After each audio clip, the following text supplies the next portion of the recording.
Hannah Show. We all remember the resistance against Trump's first Muslim ban. Just days after Trump took office, everyone with a pussy hat and a ride to the airport was swept up in it. You're looking at live protests tonight across America, protesting to the president's travel ban. This executive order was mean-spirited and un-American. Good evening, fellow SAG-AFTRA members and everyone at home and everyone in airports that belong in my America. I couldn't agree more with Ashton Kutcher, even though his America would just be one giant shopping mall that's all PacSuns.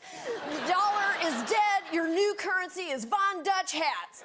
But unfortunately, unlike trucker hats, the Muslim ban is still a thing, and it's still causing a lot of misery. So tonight, let's return our attention to the ban, how it survived, and how it continues to be horrible in Full Frontal's Retro Rewind. Remember 2017? Apparently we do not, because the Muslim ban is still a thing. Gucci. You may remember that in 2017, the president's initial executive order to ban Muslims from entering the U.S. was blocked, but he kept trying, and like his marriages, the third time was the charm. Today, the Supreme Court ruled 5-4 along partisan lines to uphold the travel ban, or at least the third version of the travel ban. The decision was 5-4, with the court's conservative majority upholding any president's wide authority over immigration.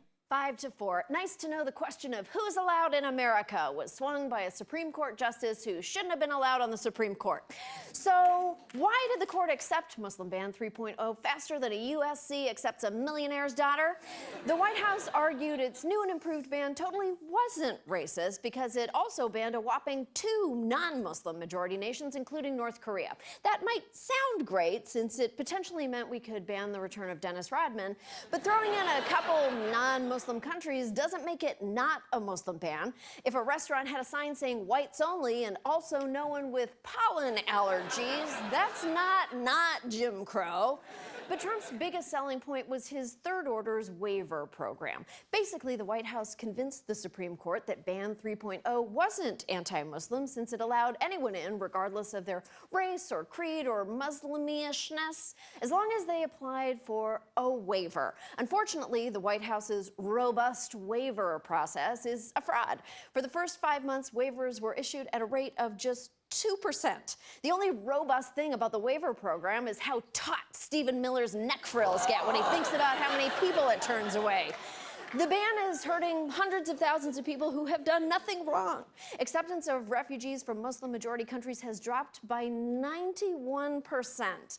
The only thing that's dropped faster is Stephen Miller's body temperature when he sleeps on a cold rock at night. Students from countries affected by the travel ban can't go home or visit their families for fear they won't be readmitted to the U.S. And they actually want to see their families. They don't have an Uncle Ray shouting amen at the TV every time Hannity blorps out witch hunt.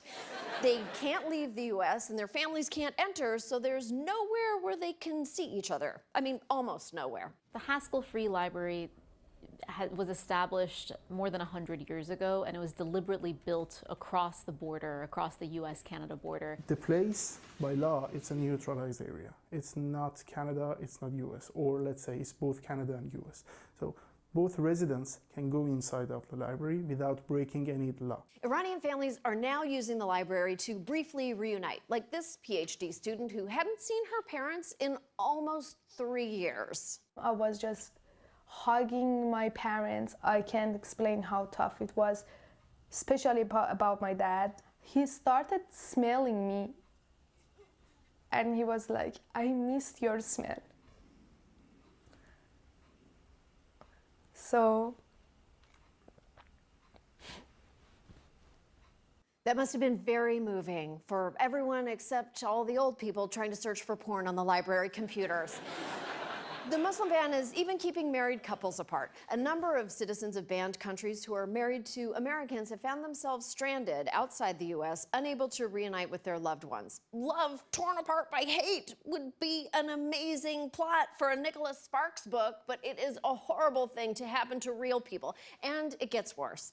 In one case, a 16-year-old bombing victim from Syria who had an appointment to meet with doctors in Boston about medical treatment was denied a visa because officials couldn't be sure she'd return to Germany. And honestly, why would you go back to Germany to be with your parents and 6 siblings, including a twin sister, when you can stay in beautiful, welcoming Boston?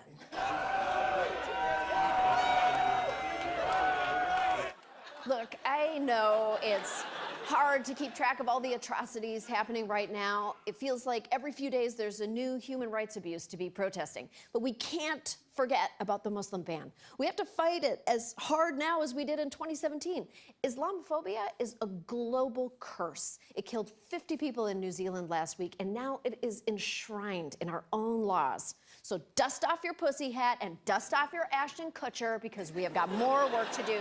We'll be right back.